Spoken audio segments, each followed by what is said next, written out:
हम पंछी उन्मुक्त गगन के पिंजरबद्ध न गा पाएंगे। कनकतीलियों से टकराकर पुलकित पंख टूट जाएंगे। हम बहता जल पीने वाले मर जाएंगे भूखे प्यासे। कहीं भली है कटुक निबौरी कनक तोरी की मैदा से।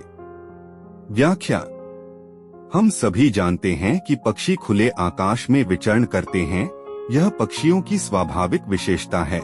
यदि इन पक्षियों को पिंजड़े में बंद कर दिया गया तो वह गा नहीं पाएंगे, क्योंकि गीत तभी गाए जाते हैं जब खुशी होती है, और खुले आकाश में स्वतंत्र रूप में उड़ने वाले पक्षी पिंजड़े में बंद होकर कभी खुश नहीं रह सकते। हम उन्हें सोने के बने पिंजड़े में भी रखें तो कुछ फर्क नहीं पड़ने वाला, क्योंकि सलाखें चाहे सोने की हो या लोहे की, पर खुशी में फड़फड़ाते उनके पंख तोड़कर ही छोड़ेंगी। पक्षी कह रहे हैं कि हमें नदियों और झरनों का बहता जल पीने की आदत है। हमें सोने के पिंजड़े का खाना पानी अच्छा नहीं लगेगा और हम भूखे प्यासे मर जाएंगे। हमें तो आजाद रहकर कड़वी निबौरी नीम का फल खाना ही पसंद है। गुलामी में मिली सोने की कटोरी की मैदा उन्हें कभी पसंद नहीं आएगी, क्योंकि पराधीनता में मिला हुआ खाना कभी स्वादिष्ट लग ही नहीं सकता। स्वर्ण श्रृंखला के बंधन में अपनी गति उड़ान सब भूले, बस सपनों में देख रहे हैं तरु की फुनगी पर के झूले।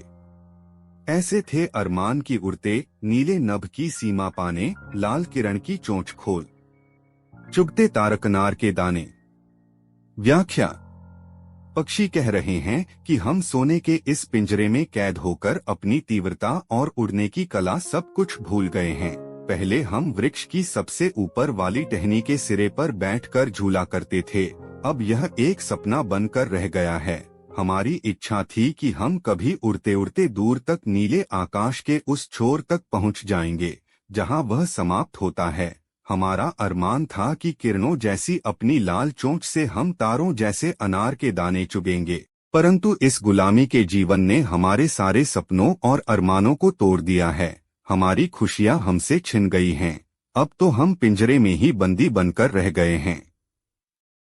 होती सीमाहीन क्षितिज से इन पंखों की होड़ा होड़ी, या तो क्षितिज मिलन बन जाता या तंती सांसों की डोरी। नीड़ न दो, चाहे टहनी का आश्रय छिन्न भिन्न कर डालो, लेकिन पंख दिए हैं तो आकुल उड़ान में विघ्न न डालो। व्याख्या। इन पंक्तियों में पक्षी कह रहे हैं कि यदि हम आजाद होते तो उड़ते उड़ते आकाश की सीमा ढूंढने निकल जाते। अपने इस प्रयास में हम या तो क्षितिज के आखिरी छोर तक पहुंचकर ही दम लेते या अपने प्राण त्याग देते। पक्षियों द्वारा व्यक्त उनकी इस इच्छा से पता चलता है कि उन्हें अपनी आजादी कितनी प्रिय है। पक्षी फिर से विनयपूर्वक कहते हैं कि भले ही कोई उनसे उनका घोंसला छीन ले या पेड़ की डालियों का ठिकाना नष्ट कर दे, लेकिन ईश्वर ने जब हमें पंख दिए हैं तो उनके उड़ने का अधिकार उनसे न छीना जाए। उन्हें पिंजड़े में बंद कर उनकी उड़ने की इच्छा को न मारा जाए। उनकी आजादी उनसे न छीनकर उन्हें अंतहीन आकाश में उड़ने दिया जाए।